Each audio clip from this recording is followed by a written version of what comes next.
അപ്പോൾ ദം ആലു ഉണ്ടാക്കാനായിട്ട് നമ്മളുടെ ആദ്യത്തെ സ്റ്റെപ്പ് എന്ന് പറഞ്ഞു കഴിഞ്ഞാൽ ബേബി പൊട്ടറ്റോസ് ചെറിയ ഉരുളക്കിഴങ്ങുകൾ പുഴുങ്ങിയെടുക്കുക. നിങ്ങളുടെ അടുത്ത് ചെറിയ ഉരുളക്കിഴങ്ങ് ഇല്ല എന്നുണ്ടെങ്കിൽ വലിയ ഉരുളക്കിഴങ്ങ് ഒരു 4 പീസായിട്ട് കട്ട് ചെയ്തിട്ടും നമ്മൾക്ക് ഉണ്ടാക്കാവുന്നതാണ്. പക്ഷേ ചെറിയ ഉരുളക്കിഴങ്ങിൽ നമ്മൾ ദം ആലു ഉണ്ടാക്കുകയാണെങ്കിൽ അതിൻ്റെ ടേസ്റ്റാണ് ഒറിജിനൽ ടേസ്റ്റ്, സ്പെഷ്യൽ ടേസ്റ്റ് ആയിരിക്കും. കേരളത്തിൽ ചെറിയ ഉരുളക്കിഴങ്ങ് കിട്ടുക വലിയ ബുദ്ധിമുട്ടാണ്. വളരെ റെയറായിട്ട് ചില സ്ഥലങ്ങളിൽ മാത്രമേ ബേബി പൊട്ടറ്റോസ് കിട്ടാറുള്ളൂ. ലക്കിലി എനിക്ക് ചെറിയ പൊട്ടറ്റോസ് എനിക്ക് കുറേയേറെ കിട്ടി. ഫസ്റ്റ് ടൈമാണ് ഈ 2 വർഷത്തിനിടയ്ക്ക് ഞാൻ കേരളത്തിൽ വന്നതിന് ശേഷം എനിക്ക് ഈ ചെറിയ പൊട്ടറ്റോസ് കിട്ടുന്നത്. ഡൽഹിയിലൊക്കെ ആയിരുന്നപ്പോഴും നമ്മൾ ഇഷ്ടം പോലെ, സ്പെഷ്യലി ഈ തണുപ്പ് സമയത്തും ഒക്കെ ബേബി പൊട്ടറ്റോസ് എപ്പോഴും അവൈലബിൾ ആണ് നോർത്ത് ഇന്ത്യയിലോട്ട് ചെന്ന് കഴിഞ്ഞാൽ. അപ്പോൾ ആദ്യത്തെ സ്റ്റെപ്പ് നമ്മളുടെ ഈ ഉരുളക്കിഴങ്ങ് നമുക്ക് പുഴുങ്ങിയെടുക്കണം. അത് ബോയിൽ ചെയ്തെടുക്കുമ്പോൾ ശ്രദ്ധിക്കേണ്ട ഒരു കാര്യം, ഈ കറിക്ക് വേണ്ടി ഒരുപാട് വെന്ത് പോകാൻ ഇടയാകരുത്. ഇത് ഒരു 75% കുക്കാവാവൂ, അല്ലെങ്കിൽ അത് ഉടഞ്ഞു പോകും. അപ്പം നമുക്ക് ഈ കറിയിൽ ഇത് ഉടഞ്ഞു പോകാതെ തന്നെയാണ് ഇടേണ്ടത്. അപ്പോൾ ഒരു 75% കുക്കായി കഴിഞ്ഞിട്ട് നമുക്കിത് വാങ്ങി ഇതിൻ്റെ തണുപ്പിച്ച തൊലിയെല്ലാം കളഞ്ഞ് എടുക്കാം. അപ്പോൾ ഞാൻ പൊട്ടറ്റോ കംപ്ലീറ്റ്ലി ഇതിൻ്റെ തൊലി കളഞ്ഞ് എടുത്തു. ഉരുളക്കിഴങ്ങ് ഒരുപാട് അങ്ങ് വെന്ത് പോകരുത്. അഥവാ ഒരല്പം കൂടുതൽ വെന്ത് പോയി എന്നുണ്ടെങ്കിൽ ഇതൊരല്പം നേരം ഒന്ന് ഫ്രിഡ്ജിൽ വെച്ചാൽ മതി, ഒന്ന് ടൈറ്റായി കിട്ടാൻ. ഇനി നമ്മൾ ഈ ഉരുളക്കിഴങ്ങിലെല്ലാം ഒന്ന് പൊളിച്ചെടുത്തിട്ട് ഇങ്ങനെ ഒന്ന് ബ്രിക്ക് ചെയ്ത് കൊടുക്കുക. ഇങ്ങനെ ഒന്ന് കുത്തി കൊടുക്കുക. അപ്പോൾ അതൊക്കെ ഉറക്കെ അങ്ങ് കുത്തരുത്, അതങ്ങ് പൊടിഞ്ഞു പോകും കേട്ടോ. അപ്പം ചെറുതായിട്ടൊന്ന് കുത്തി കൊടുക്കുക. അതായത് ഇങ്ങനെ ചെയ്യുന്ന എന്തിനാന്ന് വെച്ച് കഴിഞ്ഞാൽ ഈ ഉരുളക്കിഴങ്ങിനകത്തെല്ലാം നമ്മളുടെ മസാല നമ്മൾ വഴട്ടിയൊക്കെ ചെല്ലുമ്പോൾ കറി വെന്ത് കഴിയുമ്പോൾ മസാല ഇതിനകത്തോട്ട് കയറേണ്ടിയിട്ടാണ്. ഞാൻ ഇതിലെല്ലാം അതൊന്ന് ബ്രിക്ക് ചെയ്ത് കൊടുത്തിട്ടുണ്ട്. ഓക്കെ, അപ്പോൾ ഇതങ്ങ് മാറ്റി വെക്കാം. നമുക്ക് കുറച്ചിനി മസാലയാണ് ഇതിൻ്റെ അരച്ചെടുക്കേണ്ടത്. അത് ഞാനൊരു 2 നല്ല വലിയ ടൊമാറ്റോ ചെറുതായിട്ട് കട്ട് ചെയ്തെടുത്തു. ഇങ്ങനെ അത് കഴിഞ്ഞ് അതിൽ ഒരു 3-4 പച്ചമുളക് ഇടുക. ഞാനിവിടെ നല്ല എരിവുള്ള പച്ചമുളകാണ് യൂസ് ചെയ്യുന്നത്. അപ്പോൾ അതുകൊണ്ട് ഞാനൊരു 3 പച്ചമുളക് ഇടുന്നുള്ളൂ. വീട്ടിൽ തന്നെ ഉണ്ടായ പച്ചമുളകാണ്, ഭയങ്കര എരിവാണിതിന്. അപ്പോൾ ഒരു 3 പച്ചമുളകൊക്കെ ധാരാളമാണ്, ഒരുപാടൊന്നും വേണ്ട. ഓക്കെ, എരിവ് കൂടുതൽ കഴിക്കുന്നവരാണെന്നുണ്ടെങ്കിൽ കുറച്ച് കൂടെ ഇട്ടോളൂ. കുറച്ച് ഇഞ്ചി, ഒരുവിധം ഒരു വലിയ പീസ് ഇഞ്ചി ഒന്ന് ഇടുക, നല്ലപോലെ ഒന്ന് എടുക്കുക. പിന്നെ കുറച്ച് ഒരു 6-7 വെളുത്തുള്ളി അല്ലി. വെളുത്തുള്ളി പൊട്ടറ്റോയ്ക്കായതുകൊണ്ട് വെളുത്തുള്ളി ഇടുന്നതനുസരിച്ച് നല്ലതാണ്, ഒന്ന് കട്ട് ചെയ്തിട്ടിടാം. ഞാനിവിടെ ഒരു 7-8 പീസ് വെളുത്തുള്ളിയാണ് എടുത്തത്. ഓക്കെ, അപ്പോൾ അതൊന്ന് കട്ട് ചെയ്ത് കേട്ടോ. അങ്ങോട്ട് 7-8 പീസ് കാഷ്യൂനട്ടൊക്കെ ഇടുന്നത് ഓപ്ഷണലാണ്, ഇല്ലയെന്നുണ്ടെങ്കിൽ ഇടേണ്ട ആവശ്യമില്ല. ഇത് നമുക്കിനി ഒരു നല്ല ഫൈൻ പേസ്റ്റായിട്ട് അരച്ചെടുക്കാം. നമ്മൾ ടൊമാറ്റോ എല്ലാം ഒന്ന് അരച്ചെടുത്തു. ഇനി ഞാനിവിടെ ഒരു പാൻ വെച്ച് കൊടുത്തിട്ടുണ്ട്. നമുക്കതിലോട്ട് കുറച്ച് എണ്ണ ഒഴിച്ച് കൊടുക്കാം. എണ്ണ കുറച്ച് കഴിക്കാൻ പറ്റുന്നവരാണെന്നുണ്ടെങ്കിൽ കുറച്ച് എണ്ണ ഒഴിച്ചാൽ മതി. ഞാൻ ഒരുപാട് എണ്ണ ഒഴിക്കുന്നില്ല, ഒരു 2-3 ടേബിൾ സ്പൂൺ എണ്ണയാണ് ഒഴിച്ച് കൊടുത്തിരിക്കുന്നത്. വെജിറ്റബിൾ ഓയിലാണ് യൂസ് ചെയ്തിരിക്കുന്നത്. പക്ഷേ ഈ നമ്മളുടെ ദം ആലു ഉണ്ടാക്കാനായിട്ട് എപ്പോഴും നമ്മളുടെ കടുകെണ്ണ അല്ലെങ്കിൽ നല്ലെണ്ണ ഇതാണ് നല്ലത്. അപ്പം കടുകെണ്ണ നമ്മുടെ അടുത്ത് ഇപ്പം ഇവിടെ അവൈലബിൾ ഇല്ല, ഞാൻ നല്ലെണ്ണയിൽ ഉണ്ടാക്കണില്ല. നമുക്ക് വെജിറ്റബിൾ ഓയിൽ യൂസ് ചെയ്യാം, വെളിച്ചെണ്ണ യൂസ് ചെയ്യരുത്. ഈ പൊട്ടറ്റോ നമുക്കൊന്ന് ചെറുതായിട്ട് വഴറ്റിയെടുക്കണം. ഈ പൊട്ടറ്റോ ചെറു ഫ്ലെയിമിലിട്ടിട്ട് വേണം വഴറ്റിയെടുക്കാൻ, ഒരുപാട് അങ്ങ് വഴറ്റരുത്. ഇത് വഴറ്റിയെടുക്കുമ്പോൾ അങ്ങ് പൊടിഞ്ഞു പോകുകയൊന്നും ചെയ്യരുത്. ചെറുതായിട്ട് ഒരു ലൈറ്റ് ഗോൾഡൻ ബ്രൗൺ കളർ ആക്കിയാൽ മതി. 3 to 4 മിനിറ്റ് ഒന്ന് വഴറ്റി കഴിയുമ്പോൾ, ഒരു മീഡിയം ഫ്ലെയിമിലിട്ട് 3 to 4 മിനിറ്റ് ഒന്ന് വഴറ്റി കഴിയുമ്പോൾ ഒരു ലൈറ്റ് ഗോൾഡൻ കളർ ആകുമ്പോൾ നമുക്കിത് മാറ്റി വെക്കാം. അപ്പോൾ നമ്മുടെ ഉരുളക്കിഴങ്ങ് പൊട്ടറ്റോയുടെ ചെറിയ ബ്രൗൺ കളറായിട്ട് വന്നിട്ടുണ്ട്. അപ്പോൾ നമുക്കിതങ്ങ് മാറ്റാം. ഒത്തിരി കരിക്കൊന്നും ചെയ്യേണ്ട, റിമൂവ് ചെയ്യാം. അപ്പോൾ നമ്മളുടെ ആ പാനിൽ എണ്ണ കുറേ ബാക്കി വന്നിട്ടുണ്ട്. അപ്പോൾ 1 ടേബിൾ സ്പൂൺ എണ്ണ കൂടി ഞാനൊന്ന് ഒഴിച്ച് കൊടുക്കുവാണ്. ഈ കറി കുറേയേറെ ഇച്ചിരി നല്ലതുപോലെ ഓയിൽ യൂസ് ചെയ്തിട്ടുണ്ടാക്കുന്നതാണ് ദം ആലു. ഓയിൽ ഒരുപാട് കഴിക്കാൻ പറ്റാത്തവരാണെന്നുണ്ടെങ്കിൽ ഒരു 2 ടിപ്സ് പറഞ്ഞു തരാം. ഒന്ന്, കറി വെളുക്കുമ്പോഴും പിന്നെ പൊട്ടറ്റോ നമ്മൾ വഴട്ടുമ്പോഴും ഫ്രൈ ചെയ്യുമ്പോഴും മിനിമം ഓയിൽ യൂസ് ചെയ്താലും മതി. ഇനിയിപ്പോൾ ഒട്ടും എണ്ണ കഴിക്കാൻ പറ്റാത്തവരാണെന്നുണ്ടെങ്കിൽ പൊട്ടറ്റോ ഫ്രൈ ചെയ്യാതെ തന്നെ അങ്ങനെ ഒന്ന് പ്രിക്കിൾ ചെയ്തിട്ട് അത് അങ്ങനെ ഡയറക്റ്റ് മസാലയിൽ ആഡ് ചെയ്തും ഉണ്ടാക്കുക. ഒരു ചെറിയ ടേസ്റ്റ് വ്യത്യാസം കാണുമായിരിക്കും. പൊട്ടറ്റോ ഫ്രൈ ചെയ്യാത്തതിൻ്റെ വലിയ വ്യത്യാസമൊന്നും വരാൻ പോകുന്നില്ല. അപ്പം ഞാനിവിടെ എണ്ണ നല്ലതുപോലെ ചൂടാക്കിയെടുത്തു. ഒരല്പം ജീരകം പൊട്ടിച്ചു കൊടുക്കുകയാണ് ഇതിലോട്ട്, ഒരു ശകലം ജീരകം.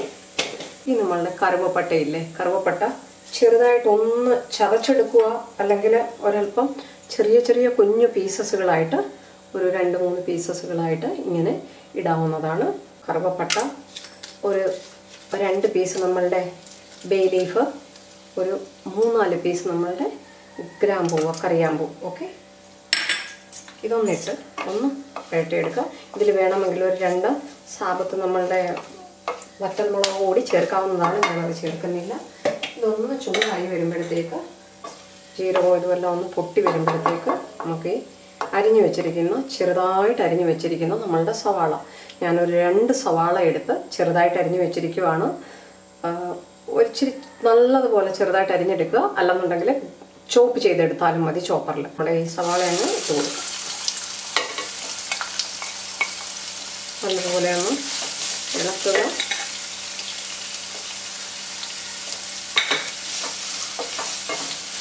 സവാള നല്ലതുപോലെ ഒന്ന് ലൈറ്റ് ബ്രൗൺ കളറാക്കി വഴറ്റിയെടുക്കണം.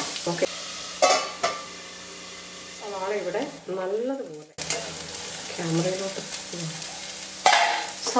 നല്ലതുപോലെ വഴണ്ടിട്ടുണ്ട്. ഒരുപാട് അങ്ങ് ബ്രൗൺ കളറാക്കി കരിക്കരുത്, എന്നാൽ ലൈറ്റ് ബ്രൗൺ ആയിട്ടുണ്ട്. ഒരു 1.5 ടീസ്പൂൺ മല്ലിപ്പൊടി, ഒരു 1/4 ടീസ്പൂൺ മഞ്ഞൾപ്പൊടി, 1/4 ടീസ്പൂൺ അല്ല 1/2 ടീസ്പൂണോളം മഞ്ഞൾപ്പൊടി, ഒരു 1.5 teaspoon Kashmiri red chilli add ചെയ്യുമ്പോൾ നല്ല ഒരു കളർ വരും കറിക്ക്. ഒന്ന് നല്ലതുപോലെ വഴറ്റിയെടുക്കുക. ആ എണ്ണയൊന്ന് പിടിച്ചൊന്ന് വഴണ്ട് വരണം. നിങ്ങൾക്ക് വേണമെങ്കിൽ കുറച്ചുകൂടി എണ്ണ ആഡ് ചെയ്തിട്ട് വേണമെങ്കിൽ ഇത് വഴറ്റിയെടുക്കാം കേട്ടോ. ഞാൻ എണ്ണ വളരെ മിനിമമാണ് യൂസ് ചെയ്തിരിക്കുന്നത്, ഒരുപാട് അങ്ങ് യൂസ് ചെയ്തിട്ടില്ല. വേറെ വല്ല ചീനിച്ചട്ടിയോ കുക്കുവെയറോ ഒക്കെ ആണ് യൂസ് ചെയ്യണമെന്നുണ്ടെങ്കിൽ ഒരല്പം കൂടി എണ്ണയൊക്കെ യൂസ് ചെയ്യാം, മസാലയൊക്കെ കരിഞ്ഞു പോകാതെ. അപ്പോൾ ഇതൊരു 2 മിനിറ്റ് നമ്മളൊന്ന് വഴറ്റിയിട്ടുണ്ട്. ഇതിൻ്റെ പച്ചമണം എല്ലാം മാറി നല്ലപോലെ ഒന്ന് വഴണ്ടിട്ടുണ്ട്. ഈ സമയത്ത് നമ്മൾ അരച്ച് വെച്ചിരിക്കുന്ന നമ്മുടെ ടൊമാറ്റോ പേസ്റ്റ് ഒന്ന് ഇട്ട് കൊടുക്കുക. എന്നിട്ട് നല്ലതുപോലെ ഒന്ന് മിക്സ് ചെയ്യുക. ഇനി ഫ്ലെയിം ഒരു മീഡിയം ആക്കാം. ലോയിൽ നിന്ന് ഒരു ശകലം ഉപ്പ് എന്നിട്ട് കൊടുക്കുക. അതായത് അത് പെട്ടെന്ന് ടൊമാറ്റോ ഒന്ന് വഴണ്ടി കിട്ടാൻ വേണ്ടിയാണ്. മിക്സ് ചെയ്യുക നല്ലതുപോലെ.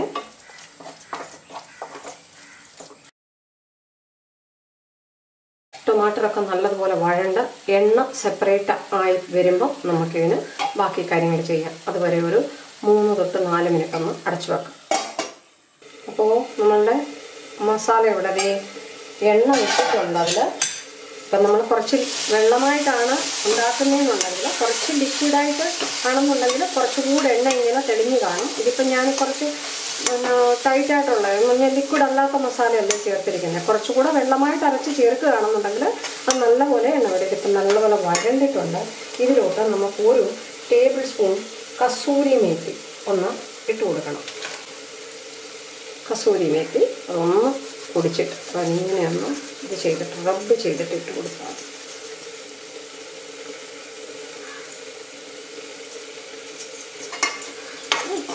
ഒന്ന് മിക്സ് ചെയ്യുക.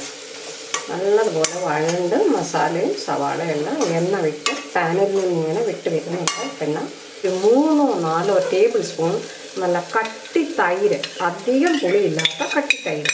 ഇത് ഈ നമ്മളുടെ ഷാഹി ദം ആലു, ഇതൊരു റോയൽ റെസിപ്പി കൂടിയാണ്.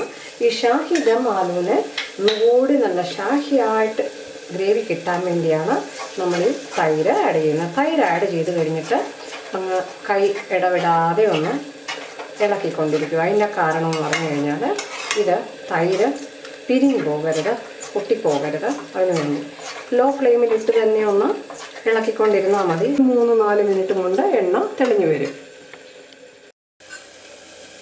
ഞാൻ ഒരു 2-3 മിനിറ്റ് ഒന്ന് അടച്ചു വെച്ചായിരുന്നു. അപ്പം നമ്മളുടെ ഇത് ഓയിലെല്ലാം തെളിഞ്ഞു വന്നിട്ടുണ്ട്. നല്ലതുപോലെ മസാല നല്ല സോഫ്റ്റായി വഴണ്ട് പാനിൽ നിന്ന് വിട്ട് വന്നിട്ടുണ്ട്. നമ്മളുടെ ഈ ഫ്രൈ ചെയ്ത് വെച്ചിരിക്കുന്ന പുഴുങ്ങി വെച്ചിരിക്കുന്ന പൊട്ടറ്റോ ആഡ് ചെയ്ത് ഇനി നമുക്കിതൊന്ന് നല്ലതുപോലെ മിക്സ് ചെയ്യണം. ഇതിനകത്തെല്ലാം മസാല പിടിക്കണം നമ്മളുടെ ഈ പൊട്ടറ്റോയിലൊക്കെ. ഇത് ഭയങ്കര ടേസ്റ്റി ആയിട്ടുള്ള ഒരു ഷാഹി പൊട്ടറ്റോ കറിയാണ്. വെജിറ്റബിൾ ലവേഴ്സിൻ്റെ ഫേവറേറ്റാണ് ഇത്. ഫ്രണ്ട്സ് കശ്മീർ സൈഡിലോട്ടൊക്കെ ഉണ്ടാക്കുകയാണെങ്കിൽ ഇതിനകത്ത് സ്പെഷ്യലി അവർ ഈ സവാള അങ്ങനെയുള്ള കാര്യങ്ങളൊന്നും ആഡ് ചെയ്യത്തില്ല. ഉള്ളി ടൊമാറ്റോ മാത്രം അല്ലെങ്കിൽ കശ്മീരി ചില്ലി മാത്രമൊക്കെയാണ് ആഡ് ചെയ്യാറ്. അങ്ങനെയാണ് അവരുണ്ടാക്കുന്നത്. ദം ആലു ഗ്രേവി നമുക്ക് എത്രയും ആവശ്യമുണ്ടോ അത്രയും വെള്ളം ഒഴിച്ച് കൊടുക്കുക. ഞാൻ ചൂടുവെള്ളമാണ് ഒഴിച്ച് കൊടുക്കുന്നത്, തണുത്ത വെള്ളം ഒഴിച്ച് കൊടുക്കുന്നില്ല. നമുക്ക് എത്രയും ഗ്രേവി ആവശ്യമുണ്ടോ അത്രയും വെള്ളം ഒഴിച്ച് കൊടുക്കുക. അപ്പം ചിലർ ഇത് ഒട്ടും ഗ്രേവി ഇല്ലാതെ കുറച്ച് ടൈറ്റ് കുറുകിയ മസാലയിലാണ് ഉണ്ടാക്കിയെടുക്കാറ്. ഇതിൽ ഇനി ഉപ്പൊക്കെ ആവശ്യമുണ്ടെങ്കിൽ ഒന്ന് നോക്കിയിട്ട് നമുക്ക് ആഡ് ചെയ്യാം. കുറച്ച് ഉപ്പിൻ്റെ ആവശ്യമുണ്ട്. ഒരല്പം ഉപ്പൊന്ന് ആഡ് ചെയ്യുക, കൂടിപ്പോകരുത് ഉപ്പ്. ഒരു 5 മിനിറ്റ് കുക്ക് ചെയ്ത് ഇതിനകത്ത് മസാല എല്ലാം ഒന്ന് കയറട്ടെ. നമ്മളുടെ പൊട്ടറ്റോ ഇവിടെ കറി അടിപൊളിയായിട്ട് വന്നിട്ടുണ്ട്. വാവ്, ലുക്ക് അറ്റ്. ആ എണ്ണയെല്ലാം തെളിഞ്ഞ് മസാലയെല്ലാം പിടിച്ച് നല്ല അടിപൊളിയായിട്ട് വന്നിട്ടുണ്ട്. കണ്ടോ, കറക്റ്റ്. എനിക്ക് ഇത്രയും ഗ്രേവി വേണം, അപ്പം ഞാൻ ഇത്രയും ഗ്രേവി വെക്കുകയാണ്. നോർത്ത് ഇന്ത്യയിലോട്ടൊക്കെ മാക്സിമം എല്ലാവരും ഉണ്ടാക്കുമ്പോൾ കുറച്ചുകൂടെ ഗ്രേവി അങ്ങ് കുറയ്ക്കും. വേണമെങ്കിൽ ഇത്രയും ഗ്രേവി വെക്കാം, അല്ലെങ്കിൽ കുറച്ചുകൂടെ ഇതായിട്ടെടുക്കാം. അപ്പം ഫ്ലെയിം വളരെ ലോ ആയിട്ട് ഇട്ടിരിക്കുമായിരുന്നു. ഇനി ഇതിൻ്റെ മുകളിലോട്ട് ജസ്റ്റ് ഒരു ടേസ്റ്റ് മേക്കറായിട്ട് ഞാനൊരു കാര്യം ആഡ് ചെയ്ത് കൊടുക്കുകയാണ്. ശകലം ഗരം മസാല കൂടി ഇട്ട് കൊടുക്കാം. അല്ലെങ്കിൽ ഒരു നുള്ളു മുകളിലൂടെ സ്പ്രിങ്കിൾ ചെയ്ത് കൊടുത്തു കഴിഞ്ഞാൽ ഈ കറി ഭയങ്കര ഷാഹി ടേസ്റ്റ് ആയിരിക്കും, ഭയങ്കര അടിപൊളി. അല്ലെങ്കിലും ടേസ്റ്റ് ഉണ്ട് എങ്കിലും നോർത്ത് ഇന്ത്യയിലോട്ടൊക്കെ ചിലരൊക്കെ കുറച്ച് ഒരല്പം ഒരു പിഞ്ച് കായം പൊടിയും ഇട്ട് കൊടുക്കാറുണ്ട്. ഞാൻ കായപ്പൊടി ഇടുന്നില്ല. ഇവിടെ നമുക്കൊരല്പം ഫ്രഷ് കൊറിയൻഡർ ലീവ് വെച്ച് ഗാർണിഷ് ചെയ്യുക. ഞാൻ ഗ്യാസ് ഓഫ് ചെയ്തു. ഇത് ദം ചെയ്യാനായിട്ടാണ് നമ്മളിത് വെച്ച് കുക്ക് ചെയ്യുന്നത്. ഒരു 5 മിനിറ്റ് അതിൽ മസാലയെല്ലാം പിടിച്ചിട്ട് ദം ആലു കുക്ക് ചെയ്തിരിക്കുന്നത്. അപ്പോൾ ഇത് നമ്മൾ പൊട്ടറ്റോ എല്ലാം റെഡി ആയി കഴിഞ്ഞു, നമ്മുടെ ഗ്രേവി റെഡിയായി. നമ്മളൊരു 5 മിനിറ്റ് ദം ചെയ്യാനായിട്ടാണ് അടച്ചു വെക്കുന്നത്. അതാണ് ദം ആലു എന്ന് പറയുന്നത്. ഷാഹി ദം ആലു റെഡി ആയിട്ടുണ്ട്. എന്താണ് കളറ്, എന്താണ് ടേസ്റ്റ്! ആഹാ, നല്ല മണമാണ് കിച്ചണിലെല്ലാം. അത്ര ടേസ്റ്റാണ്. അത് കാണാൻ തന്നെ ഭയങ്കര ഭംഗിയാണ്. എല്ലാവർക്കും ഇന്നത്തെ ഈ റെസിപ്പി ഇഷ്ടമായി എന്ന് കരുതുന്നു. ഇതുവരെ ഉണ്ടാക്കി നോക്കിയിട്ടില്ലാത്തവർ ഡെഫിനറ്റ്ലി ട്രൈ ചെയ്യുക. ചെറിയ പൊട്ടറ്റോ ഇല്ല എന്നുണ്ടെങ്കിൽ വലിയ പൊട്ടറ്റോ വെച്ചും ട്രൈ ചെയ്യാവുന്നതാണ്. നിങ്ങളുടെ വിലയേറിയ കമൻസ് ബോക്സിൽ തരിക പ്ലീസ്. നിങ്ങളുടെ വിലയേറിയ സപ്പോർട്ടാണ് ആവശ്യം. സബ്സ്ക്രിപ്ഷൻസും വ്യൂസുമാണ് ആവശ്യം. കട്ട് ചെയ്ത മല്ലിയില കൊണ്ടൊന്ന് ഗാർണിഷ് ചെയ്ത് നമുക്ക് സെർവ് ചെയ്യാവുന്നതാണ്.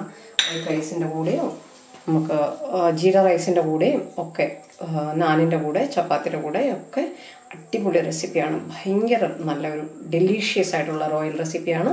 It healthy, stay healthy. Thank you.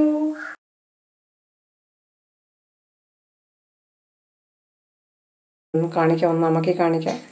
ശരിക്കും വെന്ത് ഉടഞ്ഞിട്ടുണ്ട്. അപ്പം ശരിക്കും അതങ്ങ് മസാലയെല്ലാം പിടിച്ച് വെന്തുടഞ്ഞിട്ടുണ്ട്.